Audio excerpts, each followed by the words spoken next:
Gostaria de agradecer o Dr. Bruno por ter aceito o convite e participar desse webinar promovido pela Comissão de Advogados Correspondentes, presidida pela doutora Lígia e pela Jovem Advocacia, por mim presidida. Gostaria de agradecer a presença da doutora Marilice, diretora da OAB São Caetano, doutor Diego Rijo, presidente da Comissão de Direito e Processo do Trabalho da OAB de Santo André, e passar a palavra para o doutor Bruno, para a Lígia, para fazerem suas considerações. Então, eu vou só falar boa noite a todos, obrigado por estarem participando, agradecer também a presença do doutor Bruno, que apesar de ser aniversário dele hoje, é ele quem nos felicita com a presença. Então, tá com a palavra, doutor. Eu gostaria de agradecer a oportunidade que está sendo concedida aqui para tratar de um tema que é tão relevante hoje em dia dentro do mundo da advocacia. Agradecer especialmente a doutora Lígia, a doutora Siluane e todos os presidentes que colaboraram das sessões e subseções para promover esse tipo de evento, até essa novidade no universo da Ordem dos Advogados do Brasil, usar a tecnologia, fazer uma mudança da forma como a gente trabalha. Isso também se aplica aos serviços jurídicos. Quando nós estamos falando exatamente desse tema, nós estamos exatamente falando da mecânica e de como nós vamos trabalhar a partir de agora ou para os próximos anos dentro da advocacia. Existem várias teorias a respeito dos serviços jurídicos, né? Muitos defendendo até mesmo que o serviço jurídico, como ele hoje é prestado, ele vai deixar simplesmente de existir.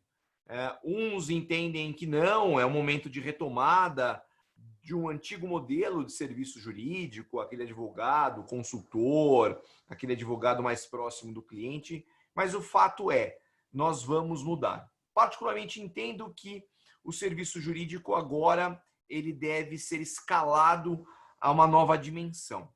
E quando eu digo aqui escalado a uma nova dimensão, entendo que o advogado ele precisa de uma caixa de ferramentas, de um suporte diferenciado. Por quê? Porque nos meus, agora com 42 anos, já que a doutora Lígia falou aí do meu aniversário, com 42 anos, eu me formei aos 21, quando eu tirei o exame de ordem, então eu tenho aí 21 anos de advocacia.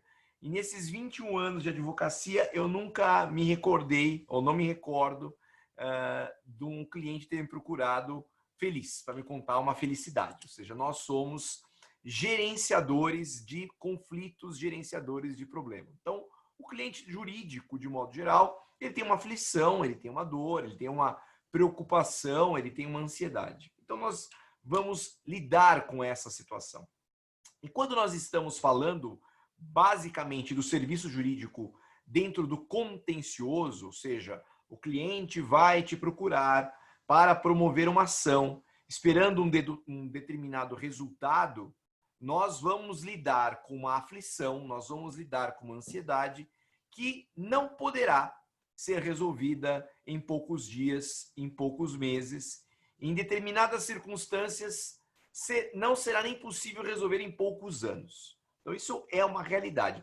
Todo advogado que trabalha milita no contencioso civil, milita no contencioso tributário, milita no contencioso trabalhista, conhece essa triste realidade. E não nos cabe agora falar aqui ou fazer uma crítica da estrutura ou da infraestrutura do Poder Judiciário. Então, existem problemas de excesso processual? Sim, existem problemas de excesso processual, só que julgo que, na maioria das vezes, o problema é de administração judiciária. Pois bem, feitas essas considerações iniciais, vamos começar a entender a questão e o tema que foi proposto hoje.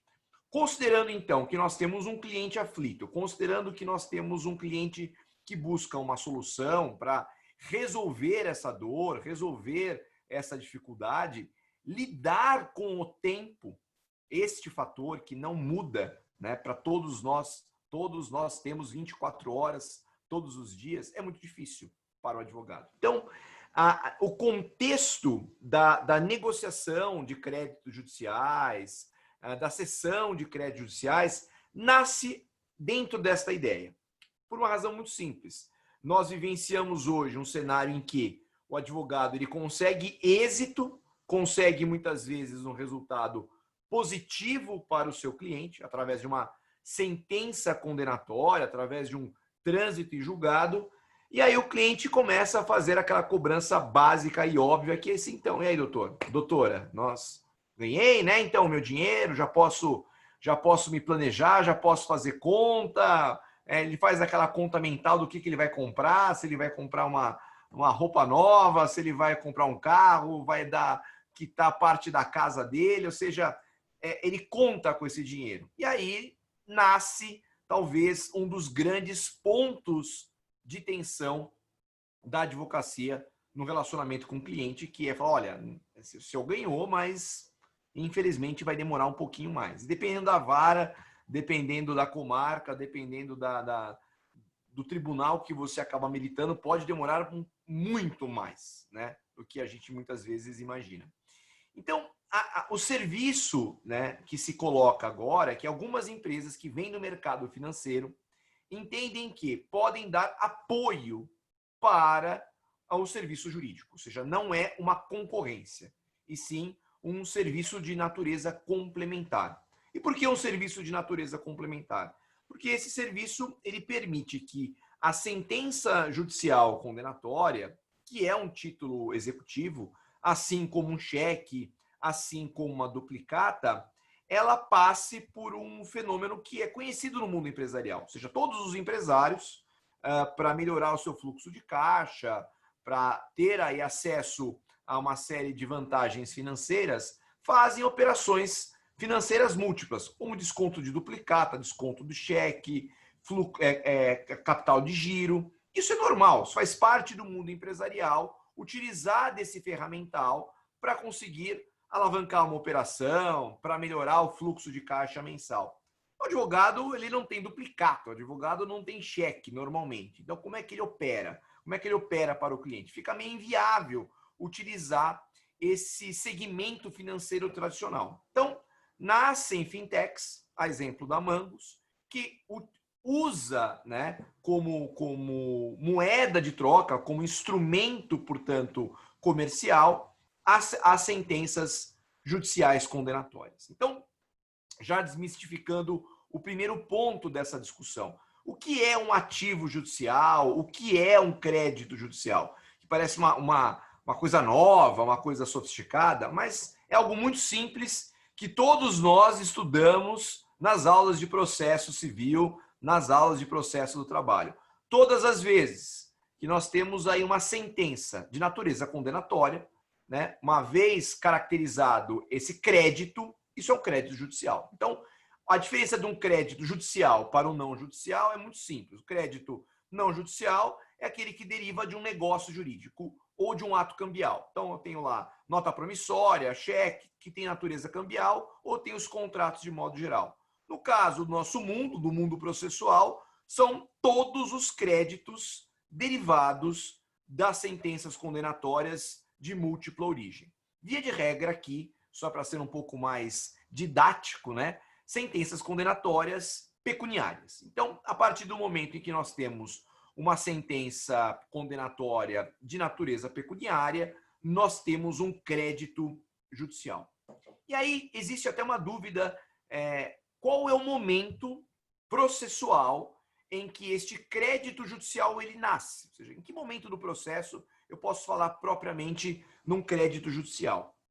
Se nós olharmos todos os manuais de processo civil, raros são aqueles que exploram esse tema. Ou seja, muito embora seja uma coisa relativamente simples, a gente só pensa nisso, ou só começa a falar efetivamente em crédito quando nós estamos falando da fase executiva, no cumprimento de sentença propriamente dito. Porém, o crédito judicial, ele nasce a partir do momento em que se encerra a fase de conhecimento. Ou seja, eu não tenho mais o conhecimento da matéria, ou seja, eu não sei dizer se há ou não há um crédito. Então, toda a fase de instrução, toda a fase de propositura, isso não há crédito algum, há mera expectativa de direito.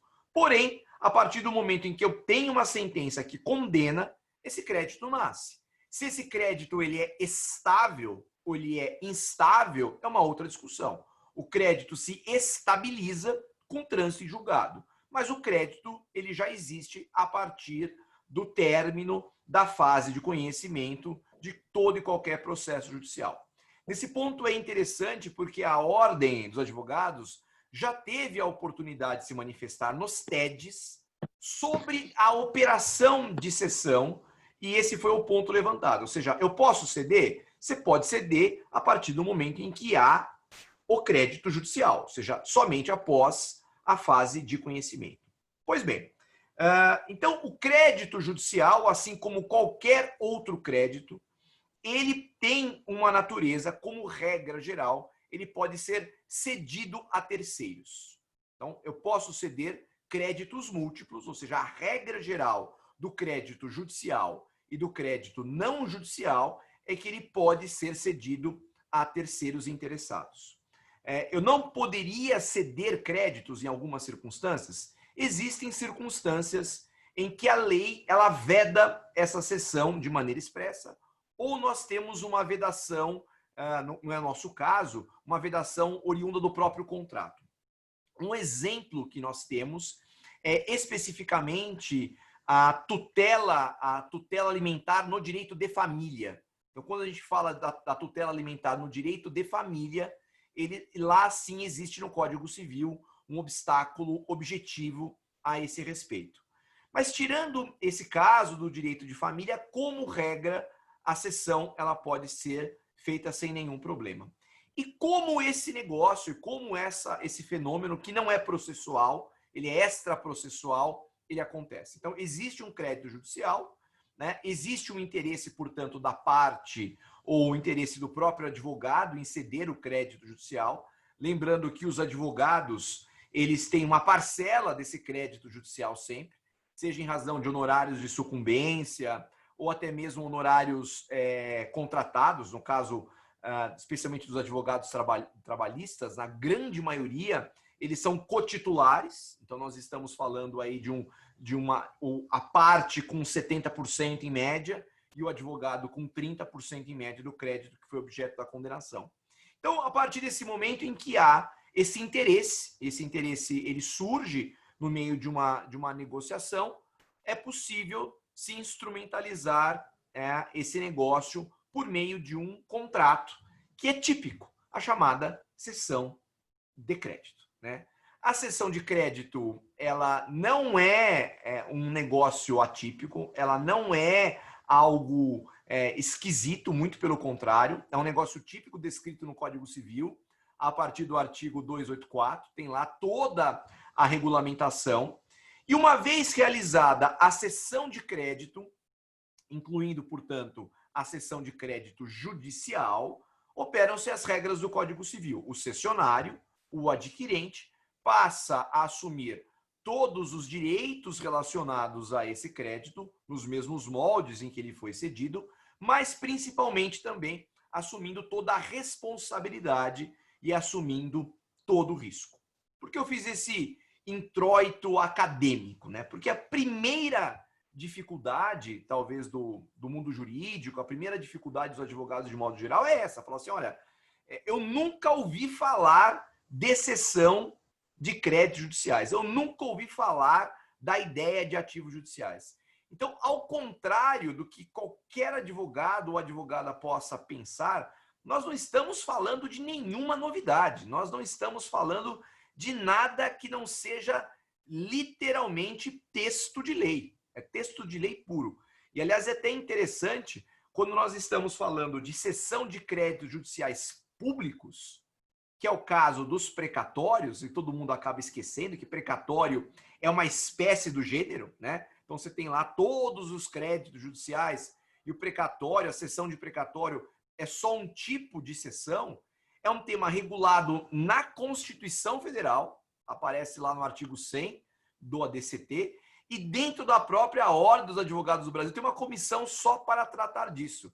Aliás, é uma crítica para ficar aí para os jovens advogados e demais membros da OAB, é assim, vamos mudar essa comissão de precatório para a comissão de créditos judiciais, seria até muito mais proveitosa, né? Você trataria não da espécie, mas sim do gênero. E é curioso porque, historicamente, há uma grande discussão, há um grande envolvimento dos profissionais do direito na seção de créditos públicos, que são os precatórios, mas um pouco debate ou uma falta de interesse quando o tema vai para o direito privado. Então, essa é a primeira coisa. A seção de créditos judiciais, ela nada mais é do que, abre aspas, uma compra e venda do crédito, que vai ser livremente negociada e transacionada entre os titulares, que são os cedentes, com os interessados, que são os cessionários. É um negócio, portanto, muito embora seja um crédito judicial, é uma discussão estranha ao processo como um todo.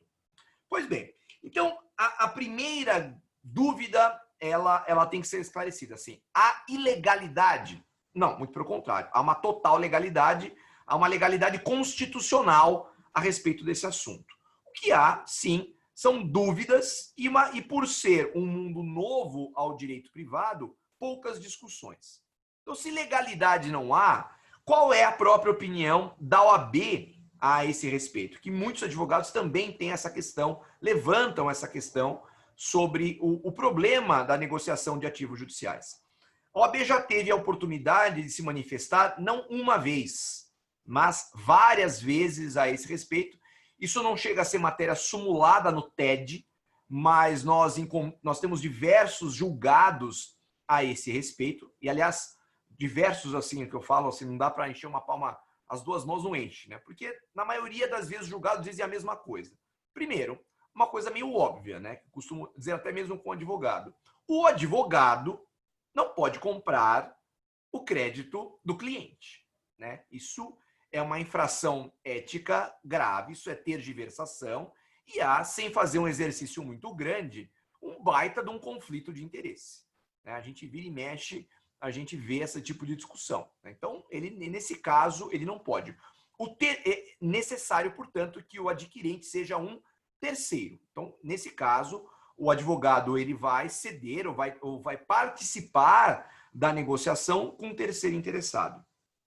Curiosamente, é a única coisa que a OAB se manifestou. Então, ela nunca se manifestou sobre a legalidade em si, nem faria isso, mas ela acabou se manifestando sobre a maneira como o advogado, como o profissional, deve se portar. Porém, aqui no meu papel, também no sentido de melhorar o mercado, tornar esse mercado mais ético, garantir aí algumas regras de compliance, eu acho que é de bom alvitre que todos os advogados, quando escutarem uma proposta, né, forem abordados a esse respeito, jovens profissionais ou não profissionais, que eles tomem cuidado com quem eles estão negociando. Afinal de contas, isso é uma operação de natureza financeira, né? Muito embora não seja necessariamente uma operação bancarizada, mas ela é uma operação financeira. Por isso que as empresas mais sérias, as empresas que atuam nesse mercado, necessariamente têm, né, por trás dessa operação, que são efetivamente os adquirentes do crédito, um fundo de investimento em direitos creditórios, os chamados FDICs. Então, os fundos de investimento em direitos creditórios são, portanto, estruturas jurídicas reguladas pela CVM, que têm por objetivo exclusivamente fazer aquisição de créditos, seja de créditos judiciais, como créditos não judiciais. Aí é um dado de mercado. No Brasil, nós tínhamos poucos FDICs operando em créditos judiciais, mas nos últimos anos há um crescimento muito significativo do interesse dentro desse tema. E abre-se, portanto, a partir disso, uma enorme janela de oportunidade para todos os profissionais do direito, porque, ao contrário de um crédito não judicial, a negociação de um crédito judicial depende do advogado. Então, é um mercado em que os advogados podem atuar. Ou seja, ele pode atuar, primeiro, fazendo a intervenção, participando da negociação dos créditos dos próprios clientes, até mesmo os seus próprios créditos. Vejam, existem empresas que atuam na aquisição de créditos judiciais e não estão sujeitas ao modelo de fundo de investimento? Sim, existe até algumas empresas securitizadoras de crédito. Tá? Então, um exemplo aqui é aquela agora está na moda, agora me fugiu o nome dessa empresa. Ela faz, abre aspas, faz financiamento, mas na verdade ela é uma securitizadora. Agora, depois dos 42 anos, eu estou tendo lapsos de memória.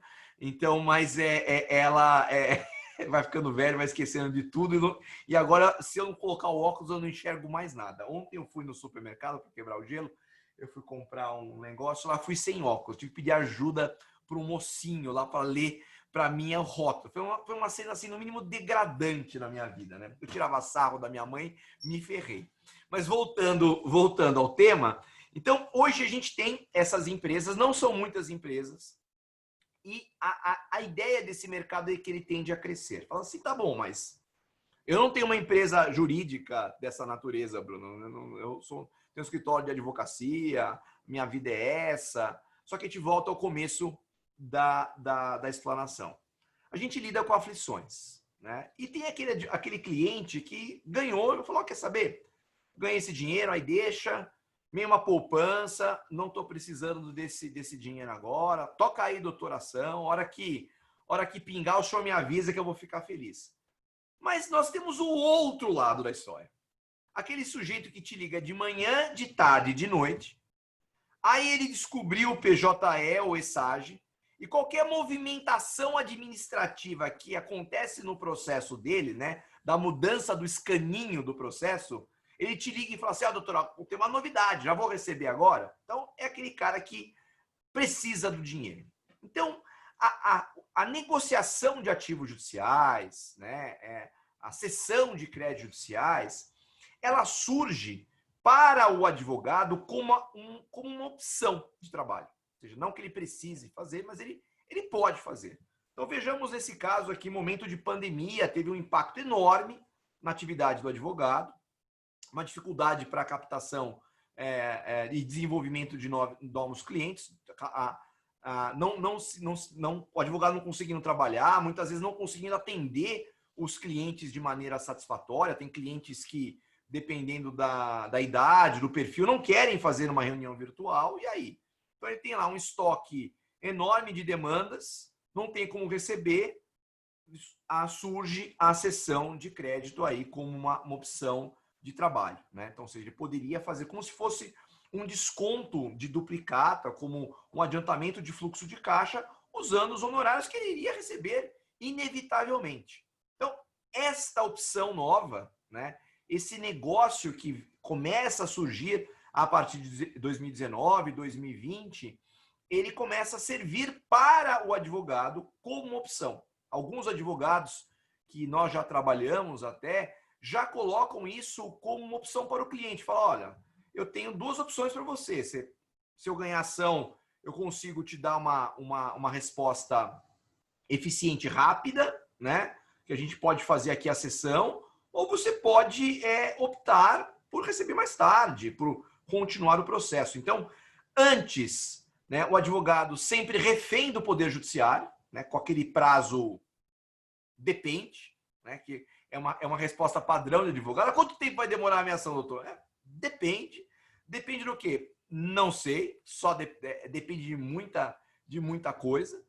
E agora com opção com prazo. Fala assim, olha, se o senhor tiver interesse numa sessão, existem empresas no mercado que atuam com isso e a gente pode iniciar uma negociação.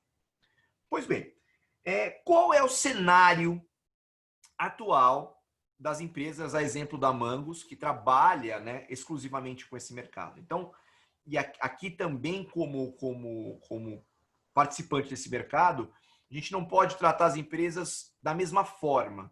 Eu falo, mas por que não, Bruno? Porque, muito embora todas militem dentro do segmento de ativos judiciais, cada empresa acaba tendo um foco mais específico. Quem entra em primeiro lugar no mercado são os grandes bancos, através de fundos de investimento. Então, você tem lá Safra atuando, você tem o Grupo Quadra, a Jive Capital, algumas empresas até conhecidas no mercado. Essas primeiras empresas que entraram no mercado de ativos judiciais e continuam no mercado fazendo um bom trabalho, elas têm um posicionamento muito específico. Elas compram, via de regra, ou quase que exclusivamente, créditos públicos de alto valor agregado. Tá? Então, as pessoas perguntam, mas Bruno, o que é alto valor agregado? Como regra geral, elas só olham ativos judiciais acima de 20 milhões. Então, esse é mais ou menos o perfil dessas grandes empresas. Então, se você não tiver um ativo judicial público, leia-se um precatório, raramente eles vão, em um precatório grande, eles não vão olhar não vão ter interesse no seu ativo judicial. Existem outras empresas, que também é um mercado já bem grande, até muito embora seja mais pontual, são aqueles que compram exclusivamente créditos derivados de arbitragem. Então tem um mercado bem grande sobre arbitragem também, até arbitragem internacional, porque esse é um mercado mundial. Então vai lá, já compra o crédito judicial e, curiosamente, no crédito arbitral, a compra se dá muitas vezes até no início, até para propor, né, para o início da arbitragem já existe esse mercado. Um terceiro mercado grande, conhecido, tá, bem desenvolvido no Brasil, é o mercado de créditos insolventes. Então, existe aqui algumas empresas que só compram créditos de insolvência ou de baixa liquidez. Então, empresa em falência, empresa em RJ, e nesses casos é até interessante porque a lei de falência e recuperação judicial trata de maneira específica sobre a cessão de créditos judiciais, né? Como funciona, o que acontece com o crédito. O que tem de novidade, e a Mango se posiciona exatamente neste mercado, são o interesse na aquisição de créditos solventes, ou seja, de empresas solventes, varejo. Tá? E o que vem a ser essa noção de varejo? Via de regra, qualquer crédito abaixo de 5 milhões, tendo como foco maior como corredor que vai aí de 10 mil reais a mais ou menos 200 mil reais. Isso é uma novidade, a Mangos, então ela vem para o mercado nacional justamente para cuidar dessa oportunidade. E nesse ponto nós temos pouquíssimos concorrentes, para não dizer nenhum concorrente. Mas existem várias empresas e várias empresas sérias que atuam no mercado de compra de ativos. E aí, obviamente, cada uma se posiciona da maneira que for mais conveniente. Uma só querendo comprar ativos públicos e maiores, outra só querendo comprar ativos insolventes, os chamados NPLs, né, créditos de baixa performance, e outras que são um perfil mais varejo. Por que a Mangos ela optou por se posicionar nesse mercado desta maneira? Primeiro, porque a formação da Mangos, a origem da Mangos, são profissionais que eram advogados. Hoje, eu não sou, muito embora devidamente inscrito na OAB e como ainda exercendo a docência, eu já não advogo, até porque seria um baita de um conflito de interesse na minha posição. Mas eu sempre defendi a ideia de que a maioria dos advogados, ou seja, e a maioria dos processos, são processos de baixo valor. E é esse advogado que está militando no dia a dia, que tem lá o cliente pessoa física em especial, que é o titular do crédito, que precisa de um apoio, que precisa de uma solução. Que ele não demande ou que ele não precise recorrer a um banco. Né? Porque assim, o que aconteceria numa situação como essa? Tem lá uma pessoa física que tem um crédito, exemplo, de uma reclamação trabalhista, num valor significativo, às vezes 100, 200 mil reais. Ela está numa situação super difícil com a pandemia. Qual é a única opção que ela teria de maneira regular? Ela vai ter que buscar um financiamento bancário. Né? Ah, mas os juros são postergados. Mas vai ter que pagar. Mais cedo ou mais tarde vai ter que pagar. A diferença é que quando ela faz uma cessão, ela recebe o dinheiro e ela vai pagar o quê? Não vai pagar nada. Ela já recebeu. É uma transferência, ou seja, existe liquidez para os créditos judiciais de pequeno valor a partir de agora. E a gente sempre, atento a essa questão, a gente busca, né, na medida do possível, obviamente tem casos e casos, fazer aí uma negociação extremamente rápida, que é quase 2 dias para analisar o crédito, mais 2 dias para efetuar o pagamento. É sempre assim, Bruno? Não, senão que está sendo filmado, eu vou ser depois condenado por isso. A gente também é uma empresa, é uma startup, ela está passando por adaptações, mas a gente quer sim se posicionar como verdadeiros parceiros dos advogados e não fazendo o que eu vejo até com muita tristeza, são aquelas, abre aspas, né, legal techs, que agora querem promover ações contra empresas aéreas e tirando o trabalho do advogado. Não, é o contrário. Porque esse negócio da cessão de créditos judiciais, ele precisa do advogado. Ele só acontece com o advogado. Então é muitíssimo interessante até o fato da OAB estar encampando a discussão sobre esse assunto, porque isso moraliza, isso garante um nível ético de toda operação. Então, o objetivo, portanto, dessa sessão é permitir ou criar para o advogado uma ferramenta nova de trabalho que permite agilidade, que permite trazer maior satisfação para o cliente, resolver o problema de maneira definitiva e não ficar arrastando o processo. Eu faço sempre uma piada que nós temos tempo e ele tem que ser bem utilizado. Falei demais, doutora Silone? Bruno, sabe que eu queria colocar também que talvez a pessoa não tenha esse entendimento, que a partir do momento que ele vende o processo, ele também não trabalha mais no processo, né? Então, você encurta o seu tempo de recebimento e não tem mais o trabalho. O processo é subestabelecido e uma equipe de vocês cuida disso, é isso? Exatamente, exatamente. Aliás, uma coisa, você tocou num ponto importante, né? E falo como professor, sou professor do Mackenzie, eu dou aula uma disciplina, é até uma disciplina inovadora, hoje ela tende a ser uma pós, né? Que é gestão jurídica aplicada, e a maior dificuldade dos advogados é calcular o tempo de trabalho, né? Eu diria que a maioria maciça dos advogados, vamos dizer todos, erra assim, mas erra de uma maneira absurda o tempo trabalhado. Primeiro, a maioria dos casos só conseguem avaliar a hora técnica, né? Quanto tempo demora para fazer a petição, quanto tempo demora para fazer a contestação, a apelação, e quanto tempo você demora para atender o cliente, quanto tempo você fica com aquele processo, respondendo e-mail quando a pessoa tem dúvida. Então, tomar muito cuidado com isso, porque às vezes esperar para receber o processo, né, 1 ano, 2 anos, 3 anos, a maioria dos advogados não está computando esse tempo de trabalho, Silone. E isso é um ganho, é um enorme ganho, né? Você não é só menos trabalho, é resolver o problema.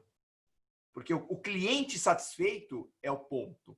E às vezes você trabalha, não resolve o problema e deixa o seu cliente insatisfeito. Não por sua culpa, mas por N circunstâncias que a gente não consegue muitas vezes fugir. Eu vou dar só para finalizar um exemplo curioso, que eu tenho 5 processos ainda ativos comigo, que meu sonho é me livrar. Eu tenho um que está há 15 anos, que é um inventário. Eu consigo um despacho a cada 6 meses na vara de Santana de Parnaíba. Quer dizer, aquilo lá, né, é o Satanás em forma de gente, que é uma coisa horrorosa. Então, eu não tenho mais o que falar para o cliente, né? Não tenho mais o que falar. Assim, simplesmente você peticiona, você vai lá, você volta, você vai lá. E essa não é a minha realidade do Bruno, que é um azarado. Ou seja, todos aqueles que trabalham, né, sabem que tem vara que a coisa não funciona, que o negócio não anda, e para explicar isso para o cliente é muito complicado. Para não dizer quase impossível em muitos casos.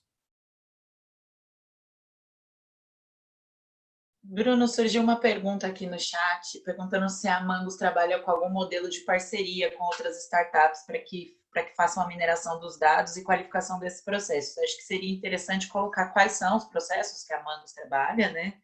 E se tem essa mineração de dados. A Mangos ela é uma empresa de base tecnológica, nosso DNA é tecnológico. Na verdade, nós desenvolvemos uma tecnologia proprietária que faz essa mineração de dados com base nas informações públicas dos processos. Aqui eu faço questão de reforçar essa informação. A gente não minera dado sensível, a gente só minera dado público, que são os diários oficiais. Assim, não tem nenhuma nenhuma magia, nenhum segredo industrial. Ou seja, qual é a informação que vocês têm? Informação processual, informação que é publicada diariamente nos processos. O que a Mangos fez foi fazer a coleta desses dados públicos, né, e estabelecer, com base na coleta desses dados públicos, uma análise de quais processos e de quais advogados são interessantes para análise. Ou seja, porque a gente quer também buscar advogados que eu não faça simplesmente um negócio isolado, mas eu tenho esse advogado parceiro que entenda a Mangos como parceria. Então, nós não fazemos parcerias com outras startups que mineram dados por uma razão simples, porque isso é o que exatamente nós fazemos. Mas nós temos aí, sim, uma política de parceria com os advogados para a prática comercial, para engajar cessão de crédito, tanto negócios isolados de um processo só, como negócios com múltiplos processos. Então, a gente sempre está aberto. É óbvio que a Mangos não trabalha sozinho, a gente também trabalha com outras empresas parceiras, né, que nos ajudam no desenvolvimento do software, nos ajudam até na qualificação de dados. Um exemplo típico, né? Quando eu vou olhar um processo lá, eu vou ver se o autor lá quer ceder para mim, mas ele tem lá uma penhora numa ação de família, então eu vou fazer uma análise de crédito como qualquer instituição financeira faz. Então, aí, obviamente, eu faço parcerias com outras empresas que têm esses dados, né, que são score, e aí é conhecido de todo mundo, o Serasa, a Nelway, são essas empresas de mercado de modo geral. Tem outra pergunta, doutor. É da Maria Gabriela, ela está dizendo: eu tenho uma dúvida em relação à cessão de créditos trabalhistas, especificamente quanto a esse crédito, considerando a natureza alimentar e que muitas vezes é oriundo de direitos irrenunciáveis. A cessão é completamente legal? Muito bem. Essa é uma pergunta clássica que é feita. A gente teve uma mudança significativa da jurisprudência dos TRTs e do TST. Essa matéria não é sumulada, então, para que fique claro a todos. As últimas decisões a esse respeito, elas foram dizendo que a cessão é plenamente possível, mas existem alguns pontos em discussão. Então, só para separar uma coisa da outra, né? O direito, né, que deriva do contrato de trabalho, ele é personalíssimo. Todas as verbas têm esse caráter alimentar. Isso não se confunde com a sentença condenatória, com o título executivo, que é o crédito. Tá? Então, vamos separar uma coisa da outra. Então, nós estamos discutindo a sentença condenatória, é o crédito.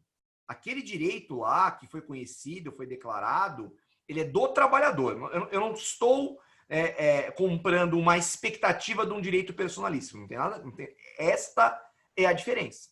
Então, as sentenças, especialmente no mundo trabalhista, até para evitar maiores problemas, a gente vai fazer negociações a partir do momento em que tem trânsito julgado e que normalmente é na fase executiva. Ou seja, eu estou discutindo um valor. Eu tenho lá uma sentença que diz assim, principal, R$100 mil. Eu não estou discutindo mais vínculo, eu não estou discutindo mais hora extra, eu não estou discutindo dano moral. Aliás, eu nem sei o que foi discutido. Eu só estou discutindo que você tem direito a R$100 mil. Então, esta é uma primeira natural confusão que a gente faz, que é o direito personalíssimo, que foi discutido, que foi conhecido, que foi sentenciado, se transformou num crédito. O direito não poderia ser objeto de cessão. E nem poderia, porque é uma cessão de crédito, não há crédito ainda. Mas uma vez realizado, sentenciado e feito isso daí, ele pode ser objeto de cessão. O judiciário diz exatamente isso. Tá? Onde está a polêmica? Tá? E essa é uma polêmica, ao meu ver, criada por alguns juízes trabalhistas, e é uma polêmica absurda, tá? Diga-se de passagem. Porque, por exemplo, se você faz a mesma coisa, aí vou só fazer um paralelo, o sujeito tem um vínculo com a administração pública e ele é estatutário e gera um precatório, você cede o precatório e ninguém fala nada no TRF. Eu não estou nem aí. O TRF está tudo certo. Agora você vai para é uma relação de trabalho, é a mesma coisa, vai se discutir subsídios, hora extra, tudo igual. Mas mudou o tribunal, começou a confusão. Na Justiça do Trabalho, alguns juízes, porque eu tenho várias decisões falando que não tem problema nenhum, mas tem alguns que dizem o seguinte: olha, se você ceder, deixa de ser trabalhista, deixa de ter natureza trabalhista. E aí, o que eles querem? Qual que é a ideia deles? Então, vai executar isso no civil, que agora vira uma discussão civil. Bom, isso é teórico, tá? Porque a gente nunca viu. Então, o que nós teríamos? Isso seria um imbróglio processual no mínimo, porque eu teria lá uma sessão e o juiz falou assim, ó, não sou mais competente, porque ele não pode dizer que o negócio é nulo. Ele fala, não sou mais competente, execute-se no civil. Então, eu teria um título executivo judicial que nasceu na Justiça do Trabalho, é um juiz do trabalho mandando isso para a Justiça Comum. Quando isso acontecer, isso vai acontecer inevitavelmente, o juiz civil fala assim, mas espera aí, eu não tenho nada a ver com isso. Também não sou competente. Vai mandar volta para a Justiça do Trabalho. Então, o que está para discussão? Que é o famoso conflito negativo. E esse conflito negativo vai ser superado pelos tribunais. Acho que uma coisa que é interessante colocar, Bruno, é que a negociação ela é feita, eu conheço a Mangos, né? Enfim, eu acho que a negociação ela é feita entre o advogado e a Mangos. O advogado passa essa proposta para o seu cliente, né? Isso é feito com a concordância do cliente, então ele está ciente, ele sabe que ele tem um crédito de 100 mil e ele vendeu e ele passou aquele direito, né? E outra coisa que eu acho interessante é, a partir do momento, se qualquer eventual discussão desse tipo vir a acontecer, esse processo já está com a Mangos, já está subestabelecido, né? O advogado, ele fez o contrato dele, recebeu os honorários e a parte do cliente dele, e daí para frente é com vocês, não é isso? Exatamente. Foi no começo. A sessão de crédito é a sessão do crédito e do ônus e do risco. Então, o advogado, realizado o negócio jurídico, aquilo está resolvido, tanto para ele como para o cliente. Aliás, é uma pergunta, né? Ah, doutor, e se perder esse processo? Se perder, problema é meu. Azar o meu. Aliás, como já aconteceu. Inclusive, vocês compram alguns processos em fase de recursão, né? E assumem. Compramos. Já compramos processos, infelizmente, que nós perdemos. Fazia parte do risco, como também a gente já comprou créditos em que teve um julgamento parcial e a gente foi lá, atuou e diverteu. Então, assim, é uma negociação, eu sempre digo, fotográfica. Naquele momento, o teu crédito vale tanto, nós vamos fazer uma proposta, né? E é óbvio, as pessoas, mas qual é o valor? Depende do momento, né? Se eu vou ter que esperar 5 anos, eu vou ter que cobrar por trabalhar 5 anos no seu lugar. Se você vai receber daqui 5 meses, obviamente, a situação muda radicalmente. Então, é um negócio simples, e acho que isso aqui é um ponto importante, Silvane, extremamente simples, porque no caso da Mangos, inclusive, realizar de maneira digital, a contratação é digital. Era isso que eu ia perguntar. Era um ponto, não tem, mas não tem que assinar nada, não. Vai mandar um e-mail para o advogado, para a parte, todo mundo assina, tá tudo certo. Digital vírgula, tá? Só fazer aqui uma observação, um pop-up, não é por motivos da Mangos, a lei impõe, mais uma vez, todas as vezes que nós estamos negociando precatórios, exige-se obrigatoriamente a escritura pública. Tá? A gente adoraria não ter escritura pública, porque é um enrosco, mas ela é exigida. Mas tirando esse caso especificamente, independentemente do valor, tá? Então, se eu for negociar um processo de R$3.000 ou de 3 milhões de reais, a contratação ela vai ser realizada de maneira digital por uma plataforma que aí sim um parceiro nosso, eu vou falar o nome, não vou ganhar nada, mas até para os advogados conhecerem, para trabalhar, é a ClickSign, uma plataforma nacional, um trabalho bem bacana que eles fazem de assinatura de contrato digital. Aproveitando que você falou de precatório, Bruno, tem uma pergunta perguntando se vocês compram precatórios da Prefeitura de Santo André. Estamos no webinar da OAB de Santo André, né? Então... Existe uma discussão sobre... Hoje a Mangos ela está comprando só precatórios federais, porque a gente tem um problema de análise, né? Que é entender como estão as prefeituras e os estados. Assim, a gente não... Essas, digamos assim, é a nossa orientação geral.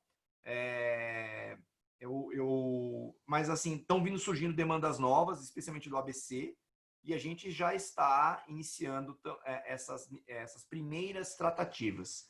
Então, aos advogados interessados que quiserem encaminhar aí número do ofício requisitório, do processo, a gente já consegue pensar numa proposta, assim, de negociação. Isso também é um outro mercado ainda pouco explorado, que são os precatórios municipais e estaduais. Assim, tem estados que, infelizmente, estão quebrados, ninguém quer comprar, todo mundo só quer vender. Há exemplo do estado de São Paulo, né, estado do Rio de Janeiro, estado do Rio Grande do Sul, mas os municipais estão em negociação. O mercado de precatórios, ele ficou bem mexido por causa da pandemia, né? Então teve muito município aí que deu uma quebrada e a coisa deu um certo susto, como também teve um certo susto dos advogados da área do direito do trabalho com a suspensão da execução trabalhista da TR e do IPCA, né? Mas a gente não continua comprando com esse problema.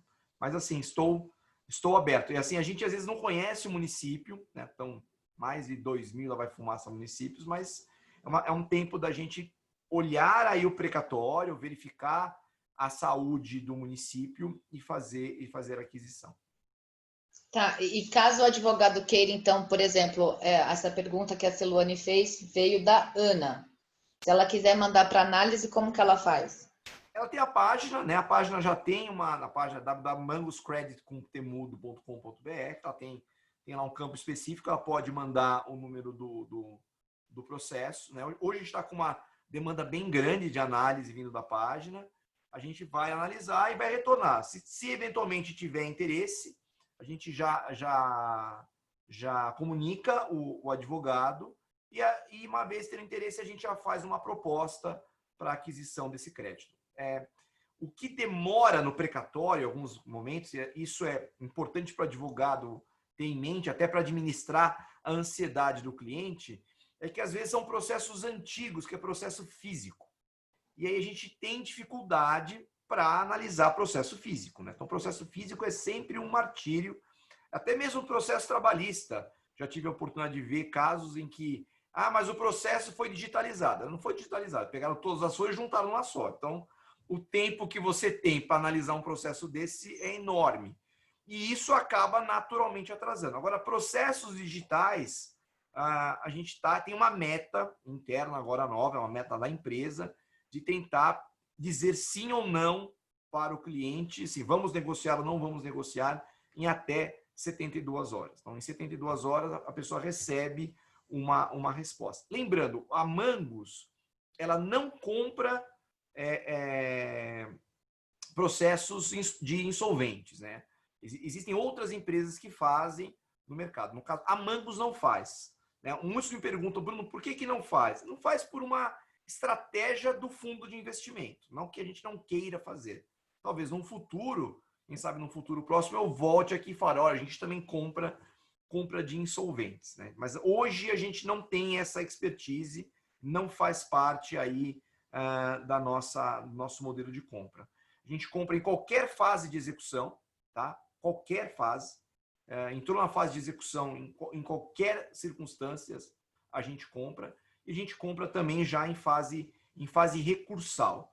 Fase recursal, nosso tempo de análise é um pouquinho maior, que a gente quer entender exatamente que recurso é esse, e aí tem a discussão do risco. Mas, de modo geral, a gente tenta fazer o negócio. O que a gente não faz, de forma alguma, porque não é sessão de crédito, até para voltar à parte acadêmica. Eu acabei de distribuir uma ação, doutor, o senhor compra? Não compramos. Tá? Aliás, a gente não compra nada nem em primeira instância. Tá? Então, assim, já é fase recursal avançada. É matéria já que entrou finalmente para entrar na execução. Lembrando da lógica, né? É uma empresa que faz sessão de crédito, não sessão de processo. Eu costumo brincar com isso porque é o que as pessoas às vezes confundem, né? Eu não faço uma compra de um processo judicial. Eu faço compra de um crédito. E, infelizmente, vem o processo. Não é felizmente, infelizmente vem um processo para mim. E a gente tenta matar esse processo o mais rápido possível. É um modelo, é uma fintech, e é um modelo, obviamente, bem financeiro. Tem mais uma pergunta aqui. Acho que essa pergunta é um pouco complicada para não quantificar agora, né? Mas acho que, assim, para processos previdenciários, vocês compram? Créditos, precatório, previdenciário, sim. Tá? De INSS, sim. Tá? Todos. E ela gostaria de um exemplo em valores, condenação de 10 mil, quanto paga? Eu acho que isso depende muito de tudo que você falou, né, Bruno? É muito o simples, tempo de tá? recebimento. Eu já vou até adiantar. A gente trabalhou com uma política interna que existe no mercado, tá? Eu não vou esconder. Esse mercado, de modo geral, como se fala de precatório, cessão, existem muitas empresas que era faca no peito, tá? Tem muita gente, não estranhe com algumas... A gente chama o mundo dos papeleiros, né? Tem até meio submundo, até que, assim, vale 100, os caras não querem pagar 1, tá? A gente adotou uma política que, assim, é um preço mais justo possível, ok? Mas não vou negar aqui que a empresa tem que lucrar, tá? A empresa tem uma taxa de administração. Se você for no banco, é a mesma lógica. Qual é a resposta para essa pergunta? Não é uma resposta objetiva, é uma resposta subjetiva. O que é o meu fator para dizer se eu vou ter um desconto de 10%, 5%, 20% ou 30%? É o tempo. É o tempo. É baseado nisso. Então, se for um processo de Santana, no Parnaíba, vai doer, tá? Vai doer, porque não anda. Se for um processo, né, que está numa fase de cálculo de homologação de sentença, vai receber daqui 4 meses, responsabilidade única do Banco Itaú, você fala, mas Bruno, eu vou te descontar 5%, por exemplo. Então, depende muito do tempo. Então, o meu trabalho, o trabalho da empresa, que é a tecnologia que a gente desenvolveu, e aí sim faz parte o nosso segredo industrial, é que a gente calcula esse tempo e aí faz a proposta em cima desse tempo. Mas vou te dar uma média. De modo geral, os processos que a gente acaba comprando, eles são com desconto que oscilam de 10% a 20%. Essa é a grande maioria dos processos, tá? A grande maioria. Tem de 25%, de 30%, 35%, são processos aí que acabam entrando em 2 anos para receber, 3 anos. É o que eu sempre falo, e até falo como as pessoas falam, mas é meio anti-marketing. Então, você tem que parar para pensar, né? Assim, se você tem uma expectativa para receber isso daqui 4, 5 anos, né? E a pessoa quer lá tomar 30%, 40% do valor, a pergunta que eu faço é, você quer trabalhar esses 4, 5 anos ou quer ter esse dinheiro agora? É uma decisão, né? Então, todo esse trabalho de avaliação, o custo de avaliação, até mesmo quando envolve uma contabilidade, assim, é da Mangos. A Mangos vai chegar para falar o seguinte, olha, se tem um processo aqui que vale 100 mil, nós vamos te pagar 90, sim ou não? Tá? E esse é o nosso trabalho. Toda essa infraestrutura de análise, o custo de análise é da Mangos, sempre da Mangos. É preciso a anuência do cliente, sim, com certeza. Crédito é dele, né? E uma das perguntas que ela emendou foi justamente eu só compro processos do cliente com anuência do advogado, tá? Então, a gente coloca o advogado no nosso contrato, ele é um interveniente anuente obrigatório. Eu não faço, isso é uma coisa importante da Mangos. A Mangos não aborda de maneira direta o cliente, tá? Na verdade, o jurisdicionado. A nossa relação é com o advogado, né? Porque a segurança que o cliente tem é com o advogado. Eu não quero... E aí está uma coisa que é do DNA, né? É uma empresa que tem uma base de advogados na sua formação. Então, eu me sentiria muito incomodado de ser atravessado e eu não faço a mesma coisa. Então, a gente aborda o advogado, tá? E aí, por meio do advogado, começa a negociação, porque existe o interesse do próprio advogado nos honorários dele. A gente não compra só o crédito da parte, a gente compra também os créditos do advogado. Com exceção de precatório, tá? Que precatório os créditos são destacados, né? Tem o crédito do advogado, o crédito da parte, a gente fala direto com a parte. Tirando isso, em crédito privado, a gente fala com o advogado sempre. Ela está perguntando, ela falou, eu perguntei porque pensei que fosse um subestabelecimento sem reservas. Não. Uma vez feita a cessão, subestabelece, tu paga todo mundo, né? Essa, aliás, é uma pergunta que me fazem. Assim, você não faz compra parcial? Não. Eu não compro porque isso embolaria a minha operação, tá? Então, eu não quero só se eu vou negociar com todo mundo. Se eu vou pagar todo mundo, isso é uma nova relação. O advogado vai subestabelecer sem reservas e vida que segue. Certo. Bom, será que alguém tem mais alguma pergunta? Não subiu nenhuma aqui. Podemos, então, finalizar, talvez? Mais algumas considerações finais? Deixa eu só um minuto. Eu vou abrir o microfone aqui, aí quem quiser fala. E daí a gente passa depois para o Bruno fazer as considerações finais. Então, tudo virtualmente. Sim, é tudo virtualmente, né? Deixa eu ver aqui como que eu acho que está todo mundo liberado aí. É sem custo, né? Sem custo também. Eu mando o e-mail. Tem o site, o Dr. Bruno já respondeu que tem o Deixa site. eu colocar o site aqui. Pode repetir, Bruno, por favor? É Mangos Mangos, com S, Mangos, Crédito. de crédito junto.com.br. Se colocar só Mangos, vai aparecer uma loja de roupa. Que as moças gostam. Dr. Luiz Paulo Turco, muito obrigada pela presença, pelo prestígio, vice-presidente de São Caetano. Dr. Diego, presidente da Comissão de Direito e Processo do Trabalho. Obrigado, acho que seria legal fazer a consideração quanto ao que o Bruno falou. Você concorda? É isso mesmo? A questão depois de estar liquidado o crédito trabalhista, você vê ele como renunciável ou não? Eu concordo em parte com o Bruno, na verdade, e queria primeiramente parabenizar aí pela explanação, muito interessante o tema. O que me preocupa só, e também é uma preocupação do TST, que a gente vem acompanhando de um tempo para cá, é o princípio da conciliação no processo de trabalho, né? Que é muito, desde o início, muito tentado aí pelo judiciário, e a sessão a gente sabe que prejudica um pouco, né? Eu, particularmente, não vejo um óbice se é interesse das partes a cessão do crédito depois aí de liquidado. Mas o TST vem insistindo bastante nessa questão aí do princípio da conciliação. Mas achei bem interessante as pontuações aí do Dr. Bruno, sim. Muito bem.